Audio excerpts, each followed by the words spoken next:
The internet has opened up the world to our kids. They can learn about anything and everything, go anywhere virtually, and meet millions of people. Unfortunately, a lot of anonymous people online have bad intentions. Tonight, we're going to talk with an undercover special agent with the Illinois State Police about the dangers of online sexual predators. But first, our Phil Luciano compiled some statistics about online sexual abuse.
I'm joined now by Special Agent Sadie Connor with the Illinois State Police. She is an undercover agent, so we will not be showing her face. Sadie, thanks for joining us tonight. We appreciate it. Yeah, thank you. I know you said you've been with ISP for 11 years and you've been in your current position almost 5 years now. How does one get to do what you do? Can you tell us a little bit about that?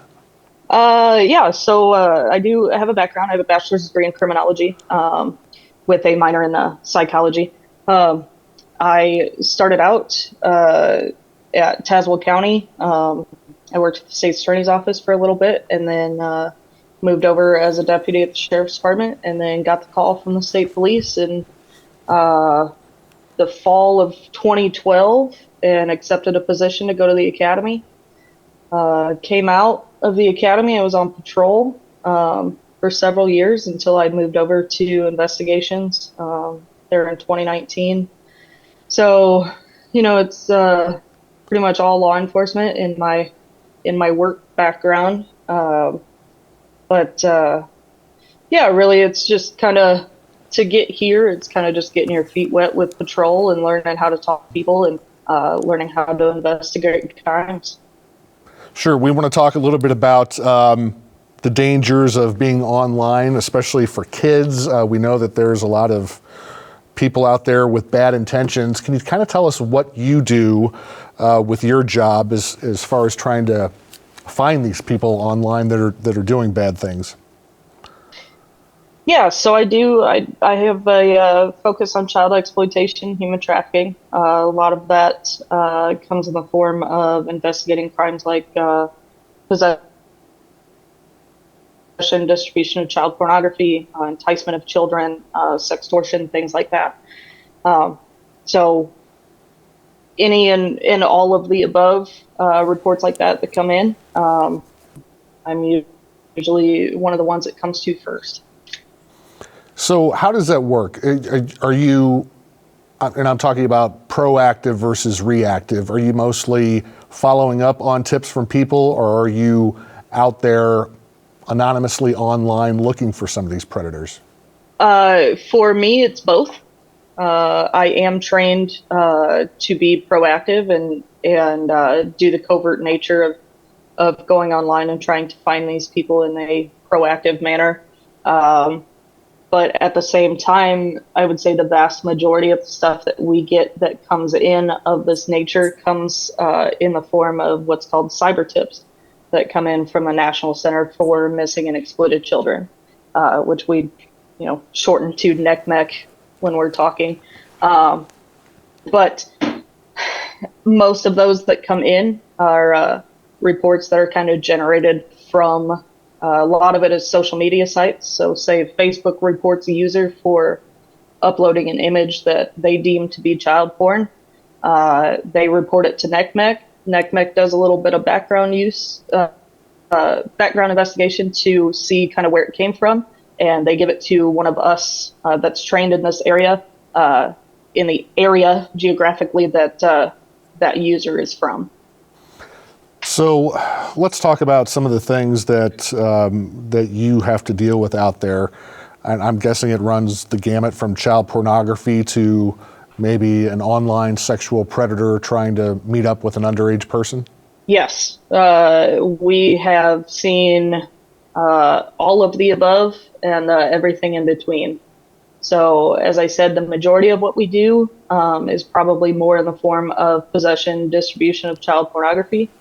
But as far as in our area here, specifically in the Peoria area, we have seen, incidents of enticement where an adult is trying to meet up to have sex with a child. We have seen, potential child trafficking where we have had people travel from out of state to come pick up a child in our area and take them to a different location. And we've seen things like sextortion where these kids are being used for pictures or money or something in fear that their information is going to be leaked to their friends or their family if they don't do it. So we've seen it all. I bet you have. Let's talk a little bit about the solicitation. And have you been able in the past to kind of thwart a suspect from, meeting up with who they think is a child or an actual child? Yes. Fortunately, we have been very successful in the past. There are a few of us that are trained to be on the proactive side and, try and pick these people off before they actually meet with a legitimate child. Obviously I don't want to give away our methods, but we, we're on the same sites that they are. And, we kind of learn their methods and talking to people and, we, like I said, fortunately have been able to arrest several people who have, been trying to meet up with children as young as 8 to have sexual relations with. When you talk about those sites, can you give us an idea of what you're talking about? Because, we all know Twitter, Facebook, Instagram, things like that. But are there sites out there that maybe most parents aren't familiar with, or are these predators sticking to kind of those popular sites? So I will say there are sites where, we find that these types of like-minded individuals do kind of group up. A lot of them can be like the encrypted third-party messaging sites and things like that. But it is all applications or websites that are, regularly used by the public for non-nefarious purposes. NCMEC did a study, and 76% of the sites in that data study where these people were trying to get to kids, it was Snapchat, Instagram, Facebook, Discord, and TikTok. So it's generally all sites that parents know. It's just maybe those parents don't exactly know the extent that their child is using it to. Wow, that's scary. I want to talk a little bit about how big of a problem it is. I've got in my hands, I don't know if you can see me, but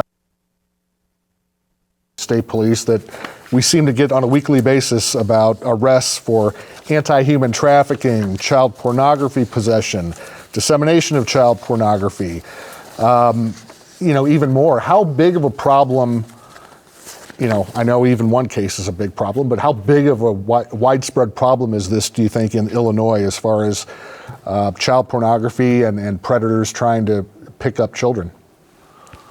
So unfortunately, it's increasing.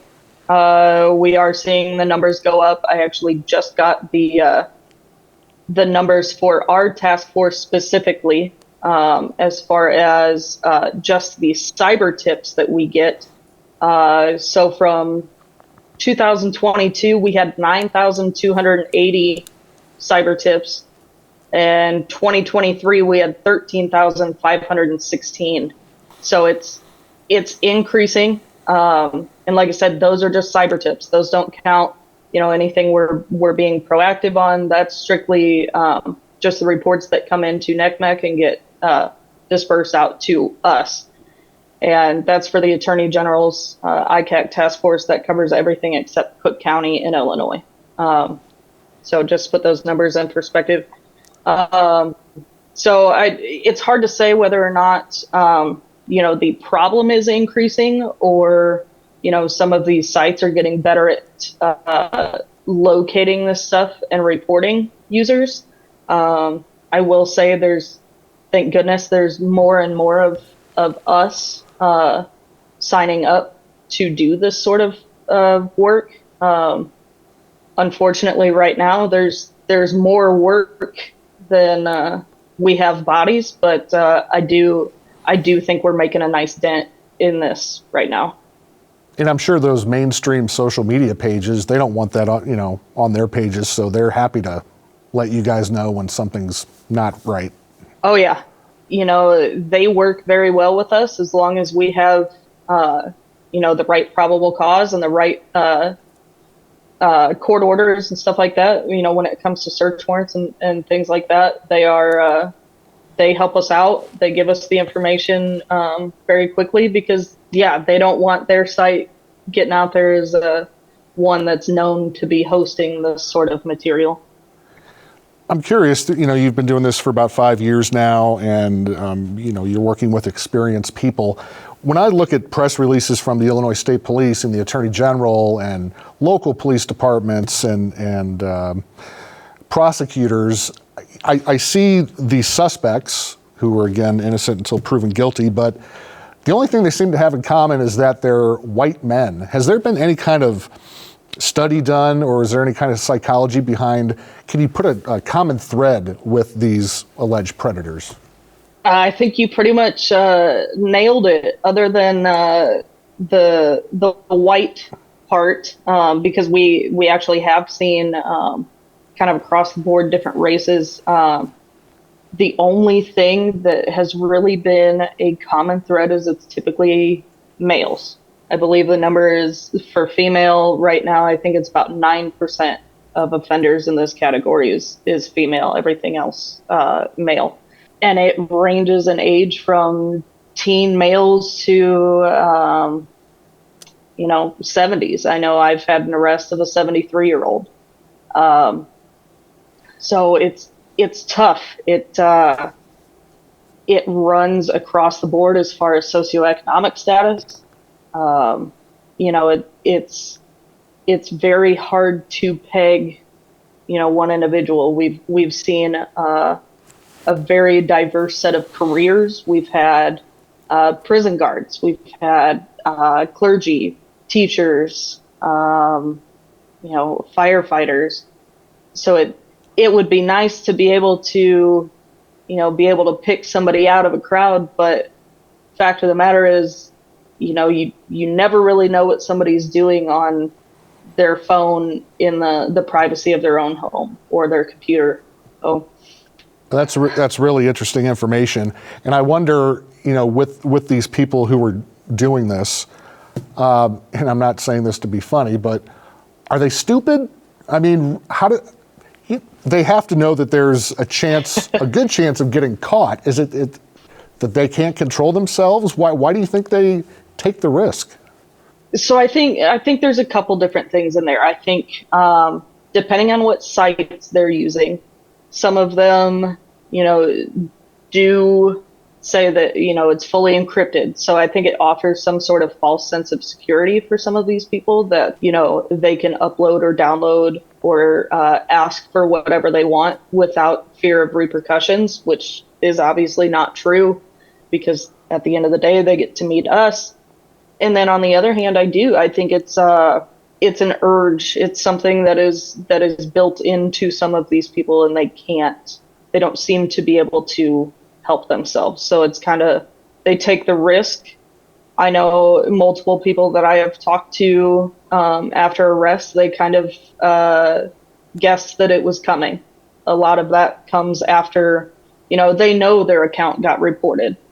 So I think, after that happens, after they get reported, they're kind of on edge and they're just waiting for the day. But, they kind of they weigh risk versus reward. And a lot of them, they just go straight to the reward. I'm guessing with the due diligence that you and your fellow officers do, you get the warrants, you have evidence. I'm guessing there's a pretty successful prosecution rate with these suspects. Yeah. I honestly, looking back, I don't think I've ever lost one of these or had one not be prosecuted. Most, like first offense, usually still getting sentenced to at least 10 years. So it's a subsection of crime that we're still pretty tough on. And that's not just here in Illinois, but that's throughout the country. I do like to say sometimes it's easier because we generally have most of our evidence before we even serve a search warrant or an arrest warrant, because we have the digital evidence versus, like going into a drug house and trying to find it and recover it. Well, we generally already have it from doing our background and our pre-search warrant work on this. So it's good that way. Besides child pornography and things like that, we've heard, especially in the last few years, the term sex trafficking really come to the forefront of the discussion. Can you tell us a little bit about that issue in Illinois and what you're seeing? So I will say, specifically in the Peoria area, we haven't been plagued by that too much that we've seen, but it does happen. As I said, we did have a case recently where an individual met a child online through a social media site. Child, I believe, was 15, and the individual she was talking to was from out of state. He made arrangements to come get her and take her out of state for purposes unknown. That was here right at home in Peoria, within the last couple of years. So it does happen. We have seen it. I know we've had reports of it coming from like the casinos and stuff in Iowa, that sort of area. And then, who knows where they're traveling to. So it's not the biggest issue that we see in this area of work, but it is there, and we do have to be able to respond to it when it comes up. Let's take the rest of our time and talk about how parents can best try and protect their kids, short of banning them from social media. What do you recommend parents do to smarten their kids up and try and keep them away from these predators? I would say the biggest thing for parents is be involved. Know who your kid is and online. So, one of the biggest things that we see is a lot of these kids, and that goes for, ages from when they're given a cell phone with access to the internet all the way through their teens.